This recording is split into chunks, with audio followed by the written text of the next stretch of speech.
guys are tough. They really do deserve a bigger welcome than this. Come on, Nigel, get in on it. Welcome, Charlie. I love watching bird people trying to get their birds to make noise. All flail around. Meanwhile, the parrot stands there going, see, we are the smarter species. So this is Charlie, and Charlie is a double yellow-headed Amazon. These guys are one of the most popular breeds of Amazon parrots in the pet world. They're also, of course, very intelligent and live a very, very long time. Now Charlie here, he's one of these parrots that he did have a pretty good life. For most of his life, he had 17 years with the same family. Unfortunately, an illness came upon that family, and Charlie was the one who started to have to be neglected a little bit, and Charlie started to pluck his feathers. So Charlie ended up with the BC Exotic Bird Society, where he was eventually rehomed to our very own Vice President, Mr. Dave Ellis, who's standing right over here. Come on, Dave, make it look like you're happy to be here. That's better. There we go. And his beautiful wife, Monica, who is over in the booth, I believe, right now. Now, there is a myth out there that if you want a bird, getting a baby bird, and preferably a hand-raised bird, will give you a better bird. That is just a myth. With these birds, you never really know what you're going to get. When Dave and Monica got Charlie, Charlie was a very shy and quiet bird. He almost seemed like he'd be the ideal bird to have maybe in an apartment or something like that. As Charlie started to settle in and become comfortable with his new home though, all of his little traits started to come out.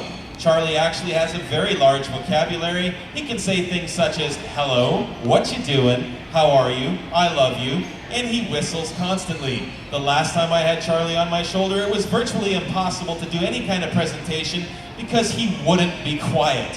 So, this is why I say, thinking that if you buy a young, hand-raised baby bird will give you the better bird is a myth, is because those young hand-raised baby birds, don't chew on my ear, Charlie.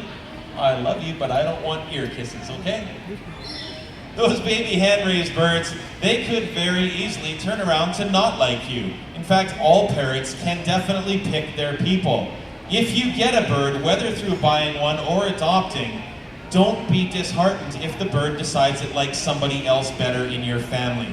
When you get a bird, and we always say please adopt and don't shop, but when you get a bird, you have to realize that you are getting that bird to give them the best life possible. If you're getting a bird simply because you want a best friend, you're not really doing it for the right reasons and you may be let down quite a bit.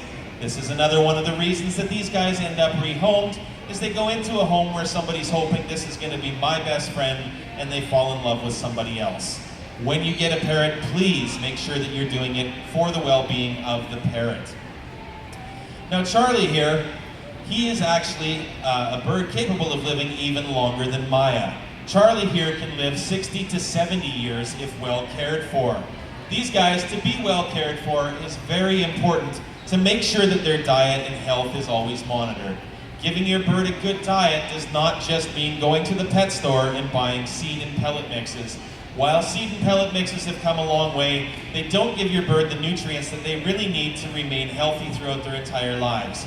You do need to consider fresh fruits and vegetables along with a good pellet and seed diet, and you need to know which items you can give more of and which you can give less of. You don't want to overfeed on seed, and that can be really tough because parrots love it. It is their treat, their favorite thing. Every parrot out there potentially needs to have a different diet. There is no one rule fits all. There's a couple things that are fairly constant. You can't feed your birds avocado. Avocado is toxic to them. While apple is good for your birds, make sure that they do not get the seeds. Apple seeds contain cyanide. It's not enough to harm us, but it's enough to be lethal for your bird. While we at the BC Exotic Bird Society do understand nutrition and what to feed our birds, we always recommend any bird that you are interested in having in your life, you talk to an avian vet about the best kind of diet to feed your bird.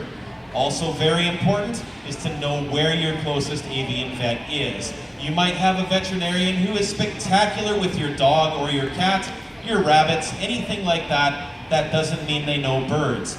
Please don't assume that just because your vet is very good with your dog or cat, that they can take care of your bird as well. Birds are actually very difficult to monitor their health. These guys, by design in the wild, have to hide their illness. A sick bird is a dead bird, unfortunately, so they do not show signs of illness. And if you're seeing a bird that looks sick, you're probably not taking a sick bird to the vet, you're taking a dying bird to the vet. There are definitely ways to monitor your bird's health. The longer you own your bird, the more you will begin to understand their body language and their personality. And if you see any kind of changes in that body language or personality, that's a warning sign. Monitoring their droppings is one of the best ways that you can actually maintain your bird's health and see if something's wrong. Your bird's droppings should be consistent from day to day, and if you see a change, it may be a good time to go visit your vet. So this is Charlie here. Charlie is a wonderful bird, and I'm very happy to be able to have him here. So we're going to actually let Charlie go back to his perch, and we've got one more bird for you guys to see. So give Charlie a big round of applause, would you please?